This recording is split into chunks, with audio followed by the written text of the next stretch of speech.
بسم اللہ الرحمن الرحیم، السلام علیکم۔ اب سے تھوڑی دیر پہلے ایران، امریکہ، لبنان، اسرائیل حوالے سے میجر ڈیولپمنٹ ایک ہوئی ہے، اس پر ہم اپنے اگلے سیگمنٹ میں تفصیل سے بات کریں گے، کیونکہ اسرائیل نے لبنان میں اپنی جارحیت کو ایک بہت نیکسٹ لیول پہ لے گیا، جس کے بعد ایران کی سائڈ سے ان آفیشلی صحیح لیکن خبریں یہ آئی کہ ہم اب مذاکرات کی تمام تر چیزیں بند کر رہے ہیں، بلکہ یہ بھی میسیجنگ آئی ایران کی سائڈ سے کہ اگر اب اسرائیل نے لبنان میں زیادہ ایڈوانسمنٹ کی تو پھر ہم اسرائیل پہ اٹیک کریں گے۔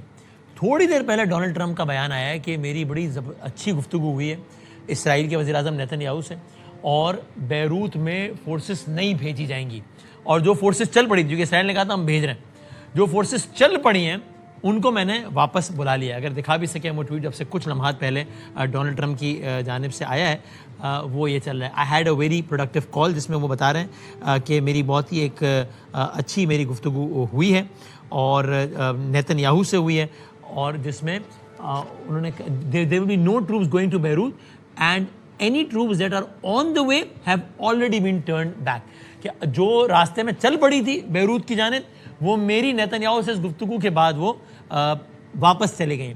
اور ساتھ میں یہ بھی کہا ہے کہ I had a very good call with حزب اللہ، اس کی وہ ڈیٹیل ٹویٹ میں، یہ تو وائٹ ہاؤس کی ٹویٹ کا اکثر جو ٹرمپ نے اپنے ٹویٹ کیا ہے اس میں لکھا ہے کہ کچھ بیچ کے لوگوں کے ذریعے حزب اللہ سے بھی رابطہ ہوا ہے and they agreed that all shooting will stop۔ حزب اللہ نے بھی اس بات کی مجھے یقین دہانی کرائی ہے کہ وہ بھی شوٹنگ بند کریں گے۔ سو یہ اب سے اس پہ کرتے ہیں بات، آغاز ذرا پاکستان سے کرتے ہیں، جہاں پر بڑے عرصے بعد بڑی سطح پر انتخابات کا مارکہ سجا ہے۔ ضمنی انتخابات آپ کبھی کبھی دیکھتے رہتے ہیں، ہوتے رہتے ہیں مختلف وجوہات کی بنا پہ، یہ بہت عرصے بعد ہے پاکستان میں الیکشنز کا ماحول سجا ہے۔ اب کی دفعہ میدان ہے گلگت بلتستان کا۔ گلگت بلتستان کی ایک اپنی اب سیاسی تشخص ہے، آپ سمجھ لیجئے کہ چوتھا باقاعدہ الیکشن ہے، یعنی اب باقاعدہ وہاں کی اسمبلی ہے، اب باقاعدہ وہاں پر ایک وزیر اعلیٰ ہے۔ یہاں پر جب پہلا الیکشن ہوا حالیہ تاریخ میں 2009 کے آس پاس، تب پیپلز پارٹی وفاق میں تھی، پھر پیپلز پارٹی جیت گئی گلگت بلتستان میں۔ دوسرا ہوا تب نون وفاق میں تھی، پھر نون جیت گئی گلگت بلتستان میں۔ تیسرا ہوا تب پی ٹی آئی وفاق میں تھی، پھر پی ٹی آئی جیت گئی گلگت بلتستان میں۔ فرق یہ ہوا کہ پہلے جو 2 الیکشن ہوئے ان کی اسمبلیز نے مدت پوری کی، تیسری والے نے بھی مدت پوری کی، لیکن پی ٹی آئی کے وزیر اعلیٰ آئے اور اس کے بعد پی ٹی آئی کے ساتھ مرکز میں جو معاملات ہوئے اور اس کے بعد پی ٹی آئی کے جو وزیر اعلیٰ گلگت بلتستان میں تھے وہ بھی ڈسکوالیفائی ہو گئے ایک کیس کے نتیجے میں، اور اس کے بعد پی ٹی آئی کا ایک فارورڈ بلاک بنا اور اس کے نتیجے میں ایک اور صاحب وزیر اعلیٰ آ گئے اور اس نے اپنی مدت پوری کی۔ 24 سیٹیں ہوتی ہیں گلگت بلتستان کی، 24 پہ ڈائریکٹ الیکشن ہوتا ہے، پلس 9 آ جاتا ہے، اس میں خواتین ہیں 6 اور 3 ٹیکنوکریٹس، دس میکس 33، 17 کا میجک نمبر ہوتا ہے، اس پر آتا ہے وزیر اعلیٰ۔ اب یہ سارا انتخابی مارکہ وہاں پہ عروج پر ہے، وہاں پہ نواز شریف صاحب کل جا رہے ہیں، وہاں پہ بلاول صاحب آج پہنچے ہوئے ہیں، وہاں پہ بیرسٹر گوہر صاحب پہنچ گئے ہیں، وہاں پہ جنید اکبر صاحب کو نہیں جانے دیا گیا ہے۔ یہ سارے کا سارا ماحول وہاں پہ چل رہا ہے اس وقت۔ ہم اس پہ پہلے بات کرتے ہیں، چونکہ پی ٹی آئی یہ کہہ رہی ہے کہ ہمیں بالکل لیول پلینگ فیلڈ نہیں ہے، ہمیں بالکل ہمارے جنید اکبر صاحب کو صوبہ بدر کر دیا گیا ہے، ہمیں انتخابی نشان نہیں ملا، ہمارے لوگوں نے ایک اور سیاسی شناخت سے الیکشن لڑنے وہ بھی ہمیں نہیں کرنا دیا گیا، پیپلز پارٹی اور نون لیگ دندناتی پھر رہی ہے according to P T I, اور ہمیں بالکل کوئی مارجن نہیں دیا جا رہا یہ الیکشن لڑنے کا۔ آج پہلا ہائی پروفائل جلسہ اس اعتبار سے کہ پارٹی قیادت کے اعتبار سے بلاول صاحب نے کیا ہے، انہوں نے کیا کہا ذرا ایک جھلک دے کے پھر ہم بات کرتے ہیں تینوں پارٹیوں کے نمائندوں سے۔ کسی سے کبھی کوئی فیور نہیں مانگا ہے، میں نے کبھی کسی سے یہ درخواست نہیں کیا کہ میرے لیے کوئی فارم 47 کا بندوبست کر، صرف اور صرف فری اینڈ فیئر الیکشن کا مطالبہ کیا۔ فارم 45 کا بندوبست آپ نے کرنا ہے، فارم 47 کا بندوبست میں کروں۔ پورا اعتماد ہے اس الیکشن میں کوئی ناانصافی نہیں ہوگا، ہمارا کسی سیٹ کا کوئی چوری نہیں کرے گا، بس آپ کی اوپر یہ ذمہ داری۔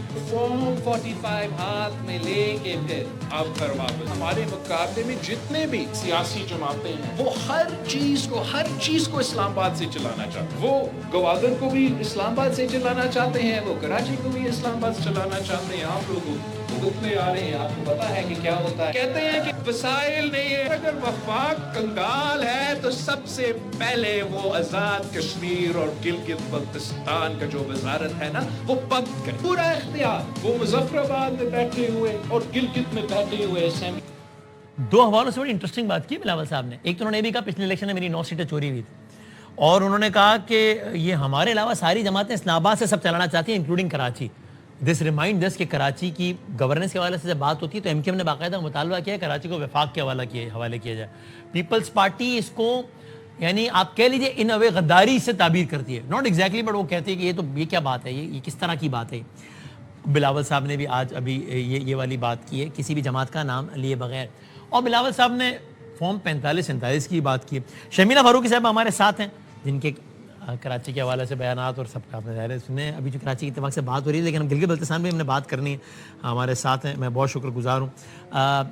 بیرسٹر دانیال چودھری صاحب پارلیمانی سیکرٹری اطلاعات ہیں پاکستان مسلم لیگ نون کے, زوم سے ہمارے ساتھ ہیں. اور شرمیلہ صاحبہ میں آن ایئر کہہ رہا ہوں تاکہ آپ کو یقین ہو جائے کہ میں اس میں کوئی ایگزیجریٹ نہیں کر رہا. ابھی پروگرام سے پہلے میں نے دانیال صاحب کو کہا آپ گاڑی میں بیٹھے ہوئے ہیں اور آپ کہاں ہیں, تو انہوں نے کہا بھائی جان ہم یہ سارے اسٹوڈیو کے لوگ گواہ ہیں, میں کوئی اس میں ایگزیجریٹ نہیں کر رہا. انہوں نے کہا بھائی ہم اسلام آباد میں ہیں اور دیکھیں آپ کراچی میں اس طرح گاڑی سے بیٹھ کے پروگرام کر سکتے ہیں, آپ کر ہی نہیں پائیں گے چونکہ راستے میں کھڈے ہی اتنے ہوں گے, ہم تو کر سکتے ہیں. یہ اس طرح بھی انہوں نے میرا آن ایئر دل جلایا ہے, آن ایئر جانے سے ٹھیک 30 سیکنڈ پہلے دانیال صاحب نے, جس میں نے ان کو یاد دلایا کہ بھائی جان ہم پیرس بیٹھے ہیں, کیا ہو گیا. اور پھر شفیع جان صاحب وزیر اطلاعات خیبر پختونخوا وزارت کے بعد پہلی مرتبہ ہمیں جوائن کیا ہے شفیع صاحب نے, تو میں ان کو بہت مبارکباد بھی دیتا ہوں اینڈ آئی وش ہم بیسٹ آف لک. تو تینوں کا بہت بہت شکریہ. اجازت دیں اگر شرمیلہ صاحبہ سے آغاز کروں. شرمیلہ صاحبہ یہ ویسے انٹرسٹنگ ہے, بلاول صاحب نے 45-47 کی بھی بات کی ہے. ظاہر یہ ٹرمینالوجی استعمال ہوتی ہے آخری جو الیکشن ہوا اس اعتبار سے, اور یہ الزام نون پر ہے کہ 45 پہ ہاری 47 پہ جیت گئی. بلاول صاحب بھی وہی حوالہ استعمال کر رہے ہیں, تو میں نہیں, آپ بھی اپنے ووٹرز کو یہی بتا رہے ہیں کیا کہ بھائی دیکھو 24 کے جو آخری الیکشن ہوئے تو اس میں تو یہ ہو گیا تھا کہ جیتا کوئی تھا, جتا کسی کو دیا گیا, میں گلگت میں یہ نہیں ہونے دوں گا. شکریہ بدامی صاحب. دیکھیے چیئرمین بلاول بھٹو زرداری صاحب آج شگر میں تھے جی ہاں, اور انہوں نے بالخصوص دیکھیے گلگت بلتستان کی جو سیاست ہے نا, it's a right based politics, اور ان کے کچھ دیرینہ مسائل ہیں, کچھ مطالبات ہیں جن کے اوپر نہ صرف سنجیدگی سے بات ہونی چاہیے بلکہ ان معاملات کو حل بھی ہونا چاہیے. فارم 45 اور 47 کی جو بات آ رہی ہے وہ اس لیے آ رہی ہے کیونکہ بلاول بھٹو زرداری صاحب نے وہاں پر یہ بات بالکل کہی ہے کہ جو حق حاکمیت ہے وہ گلگت بلتستان کے لوگوں کو ملنی چاہیے, الیکشن چوری نہیں ہونا چاہیے. Form 45 and 47 has become synonymous with stolen elections, اور پیپلز پارٹی نے ہمیشہ رگنگ کے خلاف اور بیلٹ کی چوری کے خلاف ہمیشہ اور ایک فعال ڈیموکریسی کے لیے جد و جہد کی ہے, جانوں کے نذرانے دیے ہیں, شہادتیں نوش. یعنی آپ بلیو کرتے ہیں 45-47 والی ٹرمینالوجی میں واقعی ایسا ہی ہوا ہے آخری الیکشن میں کہ 45 پہ کوئی جیتا اور 47 پہ کسی کو جتوا دیا؟ دیکھیے رگنگ تو ہوئی ہے نا, یہ تو پیپلز پارٹی بھی اس پہ احتجاج کرتی آئی ہے کہ پیپلز پارٹی کی بھی سیٹیں چھینی گئی ہیں, پیپلز پارٹی کو بھی کارنر کیا گیا, اس میں کوئی دو رائے نہیں ہے. تو 24 کا الیکشن 45 پہ کون جیتا تھا اور 47 پہ کون جیتا؟ معصومانہ سوال. نہیں دیکھیے میں اس وقت اس ڈیبیٹ میں نہیں پڑھوں گی کہ کون جیتا اور کون. بلاول صاحب نے حوالہ دیا, میں اس لیے پوچھ رہا ہوں. بلاول صاحب نے کہا 45 پہ آپ جیت جاؤ 47 میں سنبھال لوں گا, اس لیے میں آپ سے پوچھ رہا ہوں. بالکل انہوں نے کہا کہ 45 سے اگر فری اینڈ فیئر الیکشنز ہوتے ہیں گلگت بلتستان میں تو پیپلز پارٹی سویپ کرے گی الیکشنز, اور جو 45 میں نمبر آئیں گے وہی 47 میں بھی نمبر آئیں گے. بات یہ ہے کہ پاکستان کا کوئی بھی الیکشن آج تک 100% منصفانہ نہیں رہا, آزاد نہیں رہا, اور یہ ایشو ہر الیکشن کے اندر آیا ہے انفارچونیٹلی. کبھی آر او کے الیکشنز ہوتے ہیں, کبھی آر ٹی آئی بیٹھ جاتا ہے, بہت ساری چیزیں ہوئی ہیں نا پاکستان کے اندر, وی آل نو اٹ.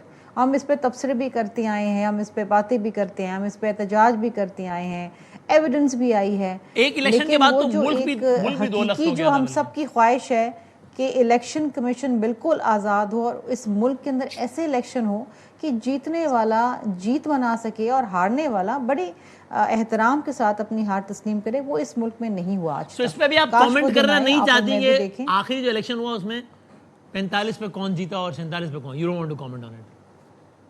دیکھیے میرا خیال ہے کہ جو پچھلا الیکشن تھا اس میں کوئی جماعت نہیں تھی جس نے احتجاج نہیں کیا کہ الیکشنز میں رگنگ نہیں ہوئی. ہر صوبے کے اندر کہیں نہ کہیں کسی نہ کسی طریقے سے رگنگ ہوئی ہے, کہیں زیادہ ہوئی ہے, کہیں کم ہوئی ہے, کہیں رگنگ روک دی گئی ہے, بچا لی گئی ہے, کہیں نہ کہیں پر یہ ایشوز ہوئے ہیں. پی ٹی آئی کہتی ہے کہ پی کے اندر بڑے شفاف الیکشنز ہوئے ہیں, ہم کہتے ہیں رگنگ ہوئی ہے, باقی لوگ کہتے ہیں پنجاب میں ہوئی ہے, ہم بھی کہتے ہیں الیکشن چھینا گیا, اور پنجاب میں بالکل الیکشن پیپلز پارٹی سے بھی لیا گیا, بلاول بھٹو زرداری صاحب کو ہرایا گیا, اس میں کوئی دو رائے نہیں ہے.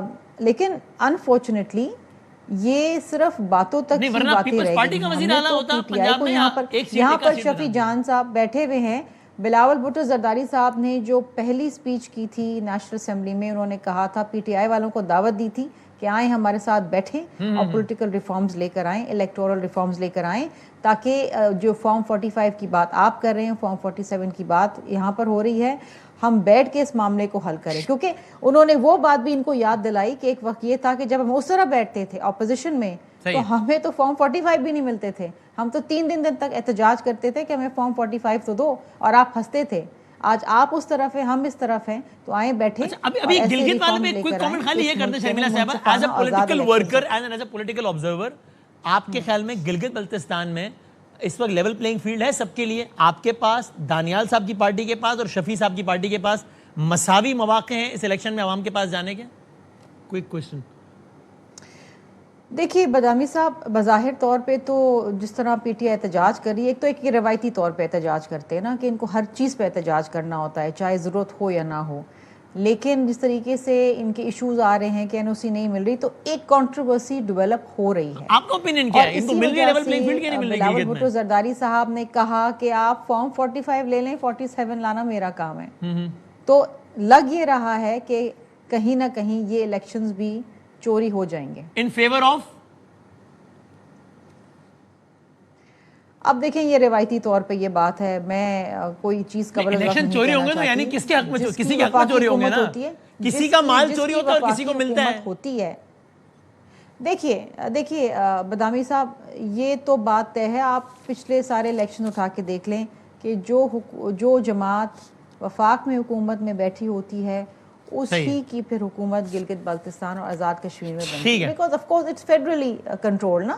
آپ کے ریسورسز, آپ کے معدنیات, آپ کے قدرتی وسائل, آپ کی کہنے کو تو ایک اسمبلی ہے, چیف منسٹر بھی ہے, گورنر بھی ہے, but again it is controlled by the federation. اور آج یہ بات بلاول بھٹو زرداری صاحب نے کہی کہ آپ کے پاس حق کے حاکمیت بھی ہونا چاہیے, حق کے ملکیت بھی ہونی چاہیے, اور حق کے روزگار بھی ہونا چاہیے. یہ گلگت بلتستان کے لوگوں کا حق ہے.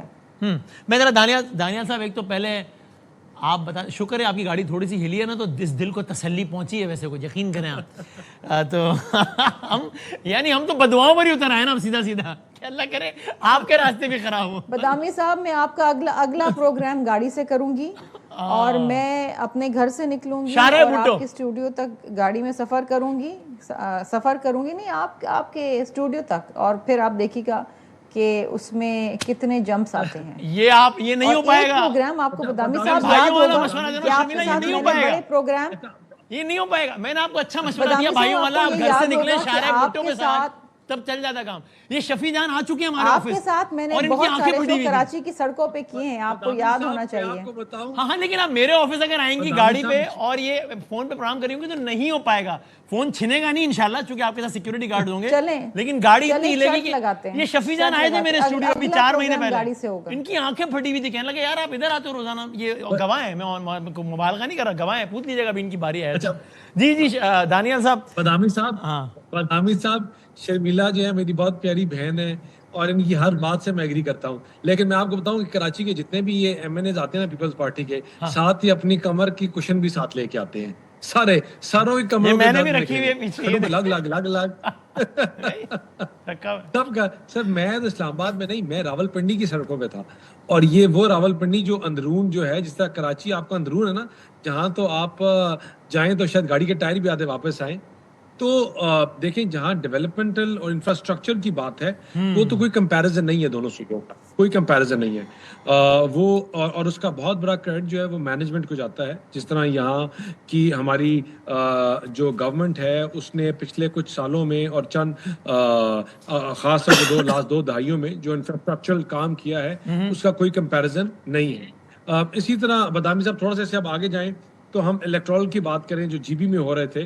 دیکھیں آپ جو بلاول صاحب کی بات کر رہے تھے کہ جو ان کی سٹیٹمنٹس جو ہیں, بعض چیزیں جو ہوتی ہیں وہ جوش خطابت میں بندہ کر جاتا ہے, کیونکہ آپ نے دیکھیں ہم ان کے ساتھ وفاق میں تو اکٹھے بیٹھے ہوئے ہیں, لیکن جب ہم آن گراؤنڈ جو ہے ہمارا اپنا الگ نعرہ ہے, ایک اپنا الگ جو ہے ووٹ مانگنے کا طریقہ ہے اور الگ ڈیلیورنس کے اوپر سیاست ہے.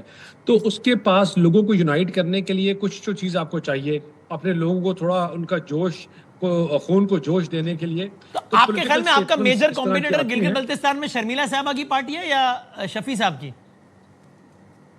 میں آپ کو حلفاً اگر ایک بات کروں تو میں I very strongly believe, میں بات ہے یہ سارے جب آئے تھے نا اپنے الیکٹرول پروسیس کے لیے, یہ سارے پنجاب سے ہو کے گئے ہیں, یہ سارے جی پی والے. اور جب پنجاب سے ہو کے جاتے ہیں اسلام آباد سے, اور جہاں جہاں ہم نے حکومت کی ہے تو ان کو نظر, ان کی آنکھیں کھلی رہ جاتی ہیں. اور اگر ووٹ اس جماعت کو ملنا ہے جو پاکستان میں ڈیولپمنٹ کی بات کرتی ہے, اس جماعت کو ملنا ہے اگر جو پاکستان میں رائٹ آؤٹ جس کا کوئی کمپیریزن نہیں ہے انفراسٹرکچر میں, ایجوکیشن میں, ہیلتھ میں, چیزوں کو اداروں کو مضبوط کرنے میں, تو دین دیر از نو ادر پارٹی دین پی ایم ایل این. دیکھیں ہماری سیاست جلاؤ گھیراؤ نہیں ہے, ہماری سیاست تفریق نہیں ہے. پارٹی کے ساتھ مل کے کوئی مخلوط حکومت بھی بنا سکتے ہیں گلگت بلتستان میں, اکیلے ہی بنا لیں گے؟ دیکھیں ایک سیکنڈ, شفیع جان صاحب کی جماعت ہے وہ گالیاں دینے میں بہت مضبوط ہے. شرمیلا صاحبہ کی جماعت کی اپنی اسٹرینتھس ہیں. ہماری واحد جماعت ہے جو ڈیلیورنس کے اوپر سیاست کرتی ہے, ڈیلیورنس کی بات کرتی ہے اور لوگوں کو گنواتے ہیں کہ بھائی ہم نے یہ کام کیے ہیں. یہ واحد جماعت ہے پورے پاکستان میں.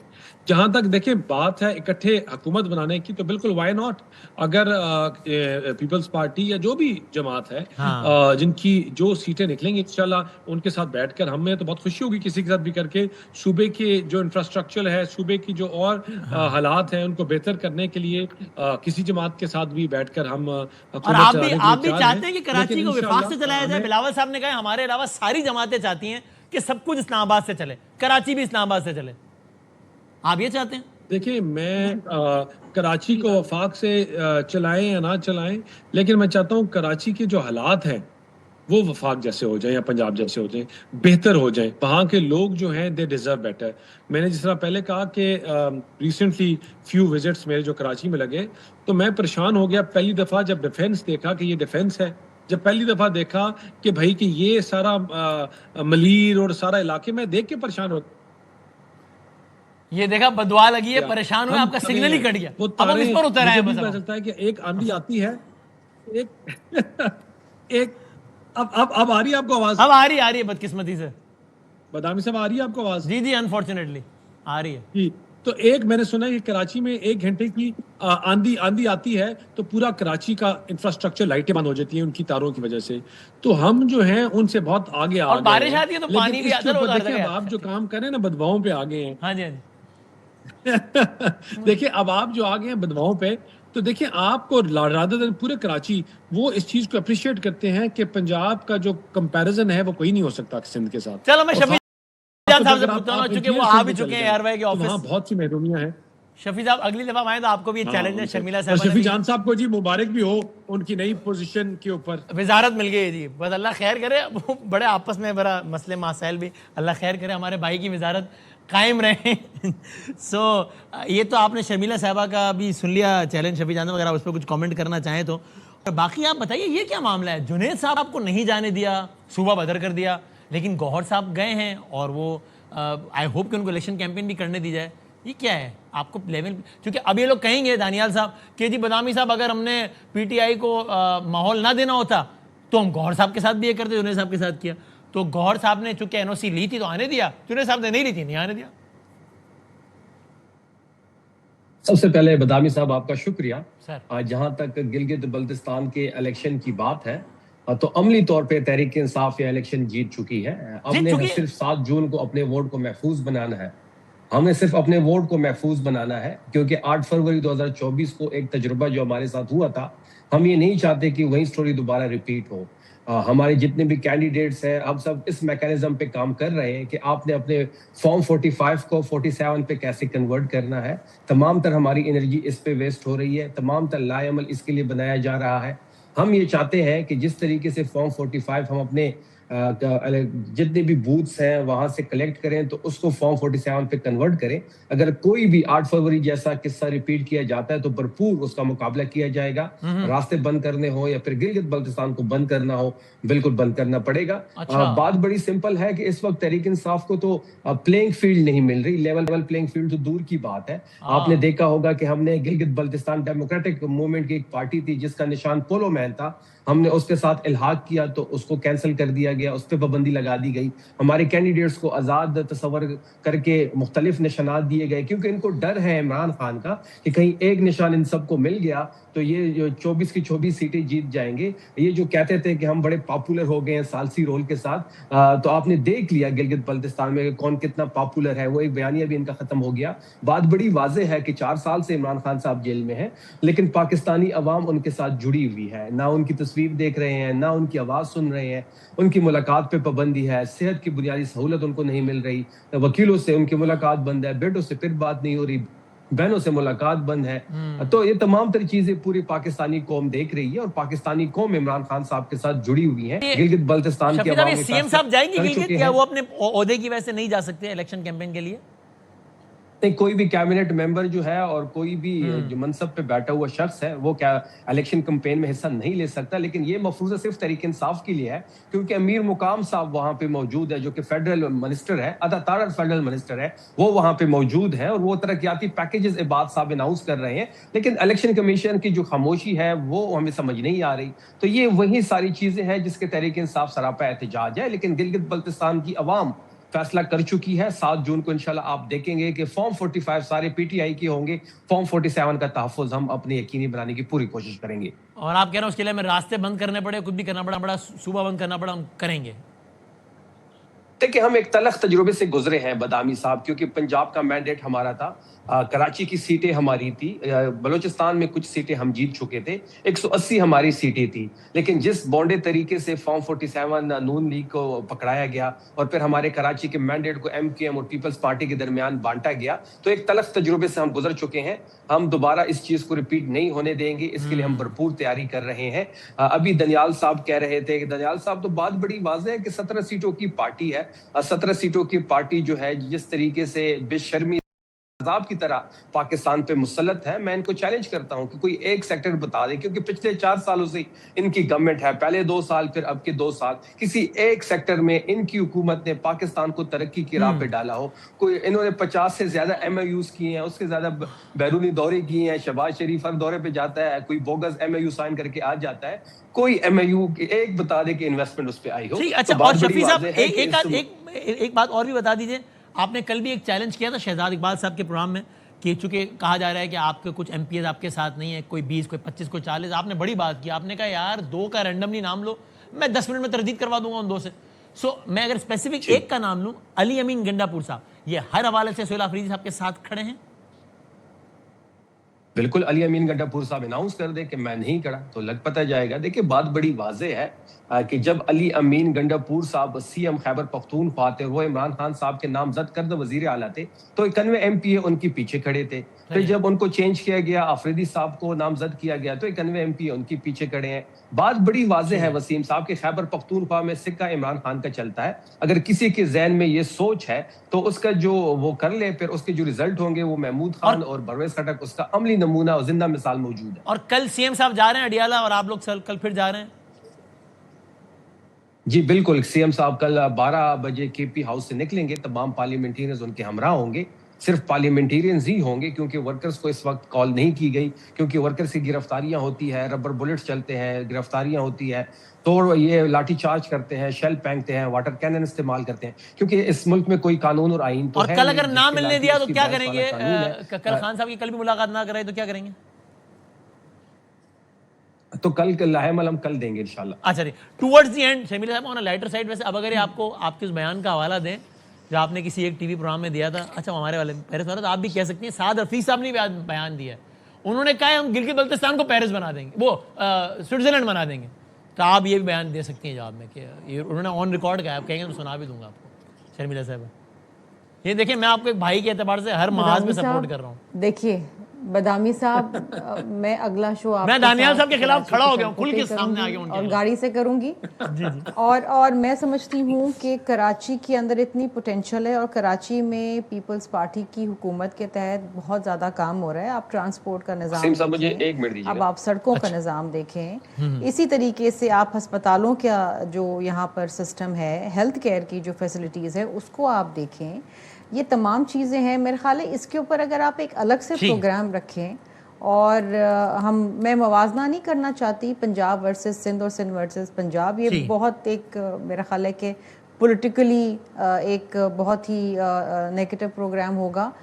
تو میں اس ڈسکشن میں نہیں پڑھنا چاہتی, بیکاز پنجاب بہت بڑا صوبہ ہے, لیکن اسی طریقے سے کراچی بہت بڑا شہر ہے, اور اس میں بہت ساری آبادی ہے. اس میں ہر نسل, ہر مذہب اور ہر مکاتب فکر کے لوگ یہاں پر رہتے ہیں. ہمارے پاس ریفیوجیز ہیں. یہاں کے انفراسٹرکچر کے اوپر جو پریشر ہے کسی اور صوبے کے, کسی اور شہر کے انفراسٹرکچر کے اوپر نہیں ہے. ہم ایبزارب کرتے ہیں لوگوں کو, ہم اپنی جابز بھی دیتے ہیں, ہماری ہیلتھ کیئر کے اوپر بھی پریشر آتا ہے, لیکن اس کے باوجود کراچی ڈیولپ کرتا ہے. اور کراچی وہ شہر ہے جو سب سے زیادہ ٹیکس میں کنٹریبیوٹ کرتا ہے وفاق, اور بجٹ بھی آ رہا ہے, اس سے بات بھی کریں گے. کراچی کا کسی اور شہر سے موازنہ ہو نہیں سکتا. ٹھیک ہے, بالکل. فائنل ورڈ پہلے آپ کچھ کہنا تھا نا شفیع صاحب, اور پھر آخری جملہ دانیال صاحب. جی شفیع صاحب کیا کچھ کہنا چاہ رہے تھے؟ شرمیلا بہن نے جس طرح کراچی کی بات کی, بالکل انہوں نے درست بات کی کہ تمام پاکستان سے لوگ وہاں پہ جاتے ہیں, لیکن جو کراچی کا حال ہم نے دیکھا تو ہمیں ایسا لگا کہ ہم کوئی 35 سے 40 سال پیچھے آ گئے. اور پھر میں جب آپ کے آفس آیا تھا تو تب میں آپ سے ریکویسٹ کی تھی کہ گورنمنٹ نے تو یہ روڈ بنانا نہیں ہے, آپ اپنے ادارے سے کہہ دیں, ادارہ ہی آپ کا اتنا اسٹرانگ ہے وہ یہ روڈ بنا دے گا, کیونکہ بہت ہی برا حال تھا انفراسٹرکچر کے حوالے سے. صحیح ہے, اب آپ لوگ سب ہمیں, بٹ ٹھیک ہے, دانیال صاحب کو, شفیع صاحب کو, سب کو ایک جو ہے نا ایک چیز مل گئی ہمیں ہم سے کھیلنے کے لیے. کھیلیں بھائی, کیا کر سکتے ہیں. جی دار صاحب آپ بھی کہہ لیں کچھ یار. بدامی صاحب بالکل, شرمیلا میری بہن بالکل ٹھیک کہتی ہے, کراچی کے اپنے بھی ایشوز ہیں جہاں اتنے لوگ ہیں. لیکن میں اگر آپ کو بات کروں نا, میرا سسرال پشاور میں ہے. آپ خالی جائیں پشاور, آپ آدھے کلومیٹر کے بعد جائیں تو آپ وہاں شاید پورے حصے میں واپس نہ آئیں. جو حالات وہ صوبے کے ہیں, جو لا اینڈ آرڈر کے حالات ہیں, جو انفراسٹرکچر کے حالات ہیں, جو کاروبار کے حالات ہیں, مجھے ایک منٹ دیجیے گا, آپ کو لگے گا کہ یہ دانیال صاحب نے ایک بال سے 2 وکٹیں گرانے کی کوشش کی آپ کے لیڈر کی طرح. شفیع بھائی بدامی صاحب, آپ اپنے کان پکڑ لیں گے اور آپ سیٹ کے نیچے چھپ کے شاید واپس آئیں. اچھا یہ عجیب ہے, کراچی میں ہو تو کمر پکڑو, پشاور جاؤ تو کان پکڑو, بندہ کیا. اچھا ٹھیک ہے سر آپ. جی شفیع بھائی آپ کنکلوڈ کر لیں یار کچھ. لیکن میں تو وسیم صاحب آپ کی تواسط سے دانیال صاحب کو چیلنج کرتا ہوں کہ آئیں, 12 سال کی پرفارمنس ہم رکھتے ہیں, 12 سال کی آپ رکھیں, جتنے فرض آپ کو ملے, جتنے فرض ہمیں ملے, جتنی کارکردگی ہماری ہے آپ کی کارکردگی سامنے رکھ لیتے ہیں, پھر عوام کو فیصلہ کرنے دیں. ہم نے زیادہ ان سے ڈیلیور کیا ہے, لیکن محدود وسائل میں رہ کے. چلو جی, کمر سے بات شروع ہوئی اور کانوں تک پہنچ گئی. بہت شکریہ تینوں مہمانوں کا, بہت شکریہ. ہم ذرا ایران, امریکہ, لبنان, اسرائیل کے حوالے سے بہت اہم ڈیولپمنٹس کی تھوڑی دیر پہلے, تو اس پہ آتے ہیں ایک چھوٹے سے بریک کے بعد.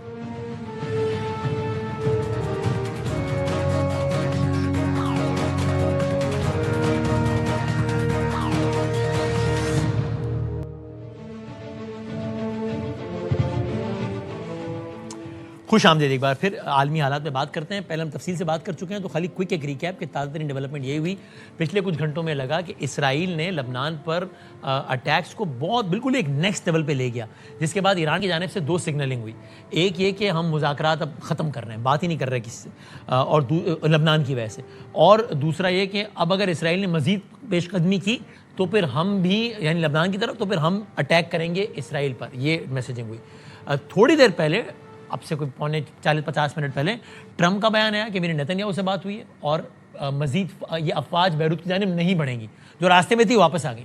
میری اپنے ہائیلی پلیس ریپرزینٹیٹیو, بڑا انٹرسٹنگ ٹرم ہے, ہائیلی پلیس ریپرزینٹیٹیوز کے ذریعے حزب اللہ سے ہی بات ہوئی, اور وہ بھی اسرائیل پہ شوٹنگ بند کر دیں گے. تو اسرائیل لبنان پہ حملہ نہیں کرے گا اور حزب اللہ اسرائیل پہ حملہ نہیں کرے گا. یہ, اور اب سے کچھ منٹ پہلے ڈونلڈ ٹرمپ کا ایک اور بیان آیا, وہ یہ کہ ایران کے ساتھ بات چیت چل رہی ہے اور ایک ریپڈ پیس پہ چل رہی ہے. اس کا بھی تناظر بظاہر یہ لگتا ہے کہ چونکہ ایران کی جانب سے آفیشلی نہیں لیکن ان آفیشلی یہ بیان, یعنی تسنیم ایجنسی جو کہ قریب ہے وہاں کے پاورفل کوارٹر سے, وہاں سے اسٹیٹمنٹ آئی کہ ایران نے تمام تر بات چیت روک دی ہے. تو یہ اس کا بظاہر جواب ہے جو ٹرمپ دے رہے ہیں کہ نہیں بات چیت جاری ہے. اور اسی دوران انٹرسٹنگ بات یہ بھی کہ پاکستان کی وزارت خارجہ نے جو ٹویٹ کیا کہ اسحاق ڈار صاحب کی عراقچی صاحب سے بات ہوئی ہے, اس میں پاکستان نے یہ کہا کہ نہ صرف ایران نے شکریہ ادا کیا پاکستان کا جو کوششیں جاری ہیں اس حوالے سے, بلکہ اس خواہش کا اظہار کیا کہ پاکستان ان ایفرٹس کو جاری رکھے. گویا پاکستان کا بھی بیان ایران کی جانب سے جو تاثر آیا تھا, آفیشلی نہیں آیا تھا, اگین ان آفیشلی آیا تھا, اس سے تھوڑا سا ہٹ کے تھا. یہ تازہ ترین اب ڈیولپمنٹ ہے. عادل نجم صاحب انٹرنیشنل ریلیشنز کے ایکسپرٹ ہیں, امریکہ بیٹھے ہیں, ہمارے ساتھ موجود ہیں, بہت شکر گزار ہوں میں. کامران صاحب تشریف فرمائے, کامران یوسف صاحب ایکسپرٹ ہیں انٹرنیشنل ریلیشنز کے, میں بہت شکر گزار ہوں. عادل صاحب یہ تو ریسنٹ ابھی کچھ یعنی پچھلے 1 گھنٹے کی جو ڈیولپمنٹس ہیں اس کو دیکھ کے یہ تو کہنا بہت سیف ہے کہ ٹرمپ کسی قیمت میں نہیں چاہتا, وہ کبھی کبھی آپٹکس کے لیے کوئی بھڑک مارے ہے, کوئی وہ ٹھیک ہے اپنی جگہ, کہ جنگ دوبارہ شروع ہو. یعنی ابھی جب لگا کہ یار یہ لبنان والا معاملہ تھوڑا سیریس ہی ہو رہا ہے اور اسرائیل کی بدماشی بہت بڑھ رہی ہے, تو اس نے not out of love for Iran یا out of hatred for Israel, لیکن چونکہ وہ جنگ نہیں چاہتا اس نے فوراً اس کو پھر کنٹرول کرنے کی کوشش کی اور پبلک بھی کیا کہ یار میری دونوں سے بات ہو گئی, یہ نہیں ہوگا معاملہ ایسکیلیٹ. اس سے یہ اخذ کیا جا سکتا ہے کہ وہ بالکل نہیں چاہتا کہ یار یہ پھڈا آگے پڑے اب دوبارہ. اب میرے خیال میں کیا جا سکتا ہے, یہ میں صرف یوں کہوں گا کہ یقیناً وہ اس جنگ سے نکلنا چاہتا ہے. کیونکہ میں اس لیے اس کو کوالیفائی کر رہا ہوں کہ میرا ابھی بھی خیال یہ ہے کہ ٹرمپ صاحب کوئی ایک بڑی کارروائی کر کے نکلیں گے. اچھا. اور شاید ایران کی طرف سے جو ہم نے پچھلے 24 گھنٹے میں سنا اور دیکھا, پچھلے 50 گھنٹے میں, وہ ایران بھی وہی ریڈ کر رہا ہے کہ اس سے پہلے وہ کریں یہی کوئی گولہ باری کر کے, جو ہم نے دیکھا نا کہ ایران کی طرف سے بھی ہوئی, اس سے پہلے امریکہ کی طرف سے ہوئی. تو آئی اسٹل تھنک کہ ڈونلڈ ٹرمپ کے جو انہوں نے اپنے آپ کو کارنر کر دیا ہے وہ ایک ایسی جگہ ہے جہاں he will probably do something اور پھر کہیں گے اچھا اب میں جیت گیا ہوں, اب میں نکل جاتا ہوں. لیکن جو آپ کا ازمپشن ہے میرے خیال میں میرا بھی وہی ہے کہ Trump wants out, Iran wants out, اور جو پلیئر ہے جو ڈزنٹ وانٹ آؤٹ وہ اسرائیل ہے جو ہر قسم کی چیز کرتا ہے. یہ جو ابھی آپ نے نئی ڈیولپمنٹ ہوئی جو میرے خیال میں تو خوش آئند ہے, ہم امید ہی کر سکتے ہیں بحیثیت نہ صرف پاکستانی بٹ دنیا کے کوئی بھی شخص کے اس میں صداقت بھی ہو اور ایسا ہو کہ ٹرمپ صاحب نے جو ہے وہ نیتن یاہو کو منع کیا ہے. لیکن نیتن یاہو عموماً منع ہونے سے منع تو نہیں ہوتے نا. ریسنٹلی تو ہم نے کوئی ایسا ایویڈنس نہیں دیکھا کہ وہ مان لیتے ہیں, وہ کہہ دیتے ہیں, سر شر ہلا دیتے ہیں. اگر آپ کو یاد ہو آج سے پورے تقریباً 1.5 مہینے پہلے, میرے خیال میں 17 اپریل تھی, ٹرمپ صاحب کی ایک اور بڑی مشہور ٹویٹ آئی تھی, اب تو اتنی مشہور آ چکی ہیں کہ بھول بھی جاتی ہیں, لیکن یو وڈ ریمبر کہ جب یہ ایران نے لبنان کا پہلے ذکر کرنا شروع کیا تو ٹرمپ صاحب نے پھر وہ ٹویٹ کی انف از انف, اور نیتن یاہو کو انہوں نے کہا, اور لفظ انہوں نے استعمال کیا prohibit, I prohibit Israel from attacking لبنان. تو سر پھر کی ہویا, ایک سیز فائر ایران کا بھی تھا نا. دیکھیں پچھلے 3 مہینے میں ہم ایک سیز فائر پہ فوکس کر رہے ہیں, دوسرے سیز فائر کو بھی دیکھ لیں. پچھلے 3 مہینے میں اسرائیل نے 3000 سے زیادہ لوگوں کو ہلاک کیا ہے لبنان میں. اسرائیل نے اپنا نقشہ بدل دیا ہے. اسرائیل نے غزہ میں بھی تو ایک پیس پلان تھا نا, غزہ میں بھی تو ایک سیز فائر تھا جو اسی طرح ٹرمپ صاحب نے کہا تھا. اس میں غزہ اب اسرائیل کہتا ہے جناب تقریباً 60 یا 70% تو ہم نے لے لیا اور باقی بھی ہم لے لیتے ہیں. جب سریا ہوا تو اس کے بعد انہوں نے گولان کی جو پہاڑیاں ہیں ان پہ جا کے قبضہ کر لیا. اس جنگ میں کوئی جیتا ہو یا ہارا ہو, لیکن اسرائیل نے تو ایک بار پھر اپنا نقشہ جو ہے وہ تبدیل کر دیا. امریکہ کا نقشہ بھی وہی ہے, ایران کا بھی وہی ہے, اسرائیل کا وہ نقشہ نہیں ہے جو آج سے 90 دن پہلے تھا. سو کہنے کا مقصد یہ ہے, I do think it is a good omen. I do think کہ ٹرمپ صاحب جو ہیں وہ مخلص ہیں, لیکن ہمارے پاس یہ ایویڈنس نہیں ہے کہ یہ وہ نیتن یاہو اور یہ وہ اسرائیل نہیں ہے جو امریکہ کے کہنے پہ ایک دم جو ہے نا سرنگوں ہو جاتا ہے. ہم نے یہ پچھلے 2 سال میں دیکھا ہے کہ اسرائیل کو ضرورت ہے امریکہ کی, بہت ضرورت ہے امریکہ کی, لیکن ٹرمپ صاحب کو کوئی اس طرح مینیپولیٹ نہیں کر سکتا جس طرح نیتن یاہو کر سکتے ہیں. سو یس گڈ نیوز, لیکن دیکھنا یہی ہے کہ آگے کیا ہوتا ہے. اور یہ سابق امریکہ کے سیکرٹری خارجہ, سابق صدور سب یہ کہہ رہے ہیں کہ یار جس طرح یہ آدمی نیتن یاہو کے ہاتھوں کھیل رہا ہے, یعنی نیتن یاہو کھلا رہا ہے, ایسا آج تک کبھی نہیں ہوا. اینڈ وہاں سے کامران صاحب کی طرف آتے ہوئے, وہ ظاہر ہے ڈومیسٹک پولیٹکس کا بھی لینس ہوتا ہے, تو ابھی یہ آیا ہے ٹرمپ کا ٹویٹ اور اسرائیل کے سابق وزیر اعظم کا بھی ٹویٹ آ گیا ہے کہ یار یہ اس آدمی کے سربراہی میں, تو نیتن یاہو کی سربراہی میں اسرائیل کی سوورینٹی کا بیڑا غرق ہو گیا یار, کہ ہمیں ایک اور ملک کا صدر بتاتا ہے کہ تم نے بھی یہ نہیں کرنا ہے اور یہ نہیں کرنا ہے. اور ٹرمپ بھی اس طرح کے تانے سنتے ہیں اپنی ڈومیسٹک پولیٹکس میں. اینڈ آلسو جو کامران صاحب کہہ رہے تھے, یہ عادل صاحب کہہ رہے تھے, ریمائنڈز می جو پچھلے سال کا ایپیسوڈ چلا تھا تب تو ٹرمپ نے یہ کہا تھا نا کیمرے کے سامنے کہ basically there are two countries, Israel and Iran, who have been bombing each other and they don't know what the X, Y, Z they are doing. وہ اتنا گالاں گلوچ پہ اتر آئے تھے. سو آپ اگر اگری کرتے ہیں عادل صاحب کی بات سے تو پھر یہ پکچر کمپلیٹ کیسے ہوگی؟ ایران کہتا ہے کہ اسرائیل کے یہ لبنان کی چیپٹر کے بغیر تو نہیں بات ختم ہوگی. ٹرمپ کہتا ہے کہ میں نے اسرائیل کو سمجھا دیا, ابھی نہیں کریں گے, اچھے بچے بن جائیں گے. اسرائیل جس طرح عادل صاحب کہہ رہے ہیں کہ حالیہ تاریخ میں بھی نہیں رکا ہے, تو پھر یہ معاملہ, یہ چیپٹر کلوز کیسے ہوگا کامران صاحب؟ دیکھیں چیپٹر کلوز کیسے ہوگا وہ تو ایک لمبی داستان ہے. آئی تھنک اس ساری ڈیولپمنٹ کو خاص کر کے جو پچھلے 24 گھنٹے میں اور پچھلے چند گھنٹوں میں ہوئی ہے, دو زاویے ہیں اس کو دیکھنے کے. ایک تو آن دا فیس آف اٹ جو آپ کے سامنے چیزیں ہو رہی ہیں, اور ایک جو پس پردہ ہو رہی ہیں. تو میری کوشش ہوتی ہے کہ جو بیہائنڈ دا سین چیزیں چل رہی ہیں, اور جب یہ آج خبریں آنا شروع ہوئیں کہ جس طریقے سے اسرائیل پہلے بھی بمباری کر رہا تھا لبنان کے اوپر, لیکن پچھلے 24 گھنٹوں میں جس طریقے سے اس نے ایکسیلریٹ کیا, انویژن شروع کر دی, وہاں پر ایک فورٹ ہے اس تک پر اس نے قبضہ کر لیا, اور یہاں تک کہ جو اسرائیل کے اتحادی ہیں, ایون کے جو یورپینز ہیں, وہاں پر بھی خطرے کی گھنٹی بجنا شروع ہو گئی. فرینچ پریزیڈنٹ نے تو UN سیکیورٹی کاؤنسل کے اجلاس بلانے تک کا کہہ دیا. EU کی فارن پالیسی چیف پاکستان کے دورے پر تھیں, جو جوائنٹ اسٹیٹمنٹ آیا اس میں بھی لبنان کا ذکر کیا گیا. تو میرا جو اپنی ریڈنگ ہے اس کے حوالے سے, آئی تھنک جو اسرائیل پرائم منسٹر بنجامن نیتنیاہو سب سے بڑا اسپوائلر ہے جو ایران اور امریکہ کے درمیان جو بھی بات چیت چل رہی ہے. تو جو میری اپنی انڈرسٹینڈنگ ہے کہ شاید ان کو یہ انڈیکیشن مل رہی تھی کہ کہیں نہ کہیں جو بات چیت ہے وہ اس طرف جا رہی ہے کہ شاید جو پہلا مرحلہ ہے وہ طے ہو جائے گا. تو آئی تھنک جو وہ ایکسلریٹ کیا اسرائیلی پرائم منسٹر بنجامن نیتنیاہو نے, کیونکہ اس کو اچھی طرح سے پتا تھا کہ یہ جو لبنان کی جنگ ہے یا لبنان کی سیز فائر ہے, یہ اوور آل جو جنگ بندی ہے اس کا حصہ ہے, اور ایران کے جو باقی ان کے کنسرنز ہیں اس میں لبنان جو ہے وہ پہلے 2-3 ایشوز میں سامنے آتا ہے. تو شاید اس نے پرووک کرنے کی کوشش کی, اور کسی حد تک جب ہم نے دیکھا کہ شام میں بڑا ریپڈلی ڈیولپمنٹ ہوئی, ایران کی جو اسٹیٹ میڈیا یا نیوز ایجنسی جب رپورٹ کیا کہ وہ وقتی طور پر جو پاکستان کے ذریعے بات چیت ہو رہی ہے امریکہ کے ساتھ اس کو سسپینڈ کر رہے ہیں, پھر جو اسٹریٹ آف ہرموز ہے اس کو مکمل طور پر بند کرنے کا سوچ رہے ہیں, پھر باب المندب کی بھی بات کر رہے ہیں, وہاں پر بھی کچھ اس طرح کے اقدامات کی بات ہو رہی ہے. تو کسی حد تک اس موقع پہ یہ لگا کہ شاید سارا پروسیس جو ہے وہ ملیا میٹ ہونے والا ہے. لیکن میری اس وقت بھی انڈرسٹینڈنگ یہ تھی کہ ایران کی طرف سے یہ ایک لیوریج اور ایک پریشر ٹیکٹک تھا کہ آپ اپنا جو قبلہ ہے وہ درست کر لیں. امریکی صدر ٹرمپ کو میسج دیا, اگر نہیں کریں گے تو پھر چیزیں آؤٹ آف کنٹرول ہو جائیں گی. تو جو میرے پاس اطلاع ہے اس کے بعد پاکستان, آپ کو پتا ہے کہ ایک اسٹیبلش اس نے جو چینل کیا ہوا تھا, آپ نے ذکر کیا, ان کی پاکستان کے فارن منسٹر اسحاق ڈار سے بات ہوئی. جو ایران کا میڈیا رپورٹ کر رہا ہے, ایران کے فارن منسٹر کی پاکستان کے army chief field marshal K ساتھ بھی بات ہوئی. اور جو میرے پاس انفارمیشن ہے کہ پھر پاکستان کی طرف سے جو کانٹیکٹ کیا گیا واشنگٹن میں بھی, کہ یہ جس طرف حالات جا رہے ہیں, اگر لبنان کی سیز فائر نہ ہوئی یا اسرائیل کو اس طریقے سے جو میسج اس طرح تو نہیں کہا گیا, لیکن اگر اس کو نتھ نہ ڈالی گئی تو پھر چیزیں آؤٹ آف کنٹرول ہو جائیں گی. تو میرے خیال میں پھر ٹرمپ کو اندازہ ہوا کہ یہ تو معاملہ بہت خراب ہو جائے گا, اور وہ جیسے آپ خود بھی کہہ رہے تھے کہ وہ دوبارہ جنگ کی طرف نہیں جانا چاہتے. آپ کی بات سے ہم یہ اخذ کریں کہ بالآخر یہ مینج ہو جائے گا, کسی نہ کسی حد تک اسرائیل کنٹین ہو جائے گا. آپ کو ایسا لگتا ہے کامران صاحب؟ میرا خیال ہے کہ جو اس وقت پچھلے چند گھنٹوں میں ایک ایسا لگا تھا کہ شاید چیزیں جو ہے نا وہ بالکل بے قابو ہونے جا رہی ہیں, اس کو ایک مرتبہ پھر thanks to Pakistan and some other regional players, کم از کم یہ جو ڈپلومیٹک پروسیس تھا اس کو میرے خیال میں فار دا ٹائم بینگ کے لیے سیکیور ضرور کر لیا گیا ہے. اور خود جیسے امریکی صدر ٹرمپ نے بھی یہ ری ایشور کرنے کی کوشش کی کہ ڈپلومیٹ جو بات چیت ہے ایران کے ساتھ وہ ود ریپڈ پیس جاری ہے.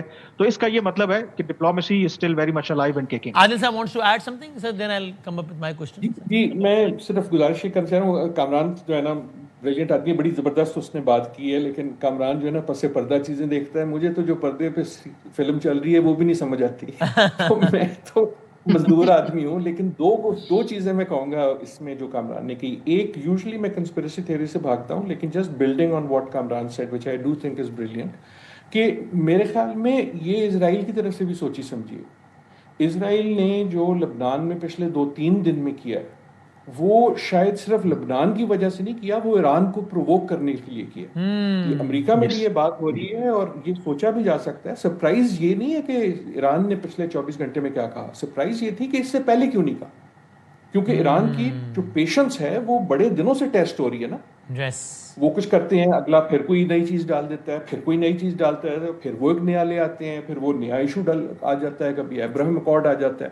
سو ان اے وے دا سرپرائز واز کہ ایران اتنی پیشنٹلی کیسے کھیل رہا ہے. ان اے وے اٹ مے بی کہ اسرائیل نے انہیں پرووک کیا. دیکھیں آپ ہسٹری دیکھ لیں, 90 دن کی نہیں 2-3 سال کی, جب بھی کوئی نیگوسیشن حل کے قریب پہنچتی ہے, میرے خیال ہے نیتن یاہو نے JPOAC سے یہ سیکھا تھا, جب بھی کوئی نیگوسیشن قریب پہنچتی ہے اسرائیل کوئی بڑا حربہ کرتا ہے, چاہے وہ قطر میں اٹیک ہو, چاہے وہ اس قسم کا ہو. سو ان سم ویز آئی ڈو تھنک چاہے وہ اچانک خبر کا اجرا ہو کہ وہ نیتن یاہو نے خفیہ دورہ کیا تھا UAE کا, پھر UAE کہتا پھر نہیں ایسا کچھ نہیں ہوا تھا.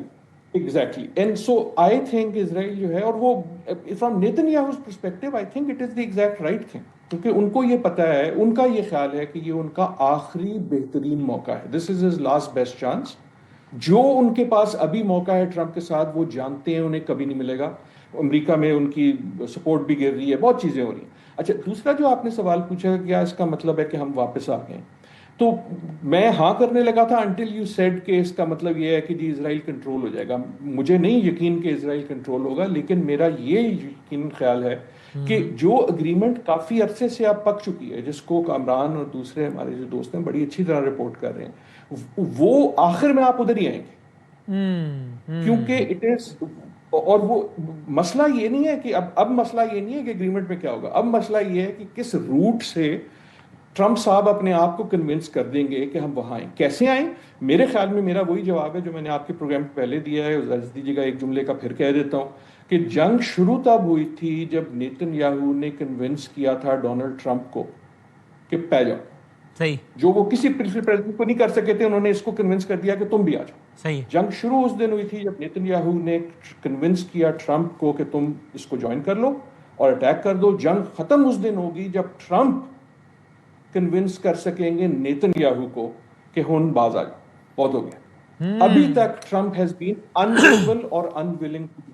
I think he has been unable to do it. Unwilling نہیں ہے, unable to do that. اصلی سوال یہ ہے کہ کیا ان میں ان کے پاس وہ ابلٹی موجود ہے کہ وہ نیتن یاہو کو رین ان کر سکیں. Interesting. کامران صاحب, this may appear a very immature question as well, جو کہ اتنی کمپلیکس سچویشن ہے, لیکن کیا ہم کچھ آرمی نے پوزیشن کا ہم کو اندازہ لگا سکیں کہ اب اس معاملے کے حل کا تو میں نہیں کہہ رہا, لیکن پہلا باب کہہ لیجئے, اس کے کتنا قریب یا دور ہیں؟ چونکہ بہت دفعہ ایسا لگتا ہے کہ یار اب یہ لٹرلی کچھ گھنٹوں کی بات ہے, اگلے 24 گھنٹوں. جب ٹرمپ کا والا ٹویٹ آیا کہ بھائی میں ہونی چلیا سچویشن روم, تو ہمیں لگا کہ بس ٹھیک ہے, اب تو ہو گیا نا, اب تو کل فیصلے کا دن ہے. اور اس کو پیچھے چلے جائیں تو سرینا میں جب وہ کانفرنس ہونے والی تھی اس کی وینس کی, تب بھی لگ رہا تھا کہ اعلان ہوگا. تو اکثر ایسے مواقع ہے جب لگا کہ بس اگلے کچھ گھنٹے فیصلے کے ہیں اور نہیں ہوا. پھر یہ بھی لگا کہ ڈیزاسٹر ہے, جس طرح آج کچھ گھنٹوں پہ لگ رہا تھا کہ بڑا غرق ہو جائے گا دوبارہ, وہ بھی نہیں ہوا. تو کیا یہ ہے ہم کچھ یہ اندازہ لگانے کی پوزیشن میں کہ یار یہ کب تک یہ معاملہ کم از کم حل کی جانب نہیں تو حل کے پہلے قدم کی جانب بڑھے گا؟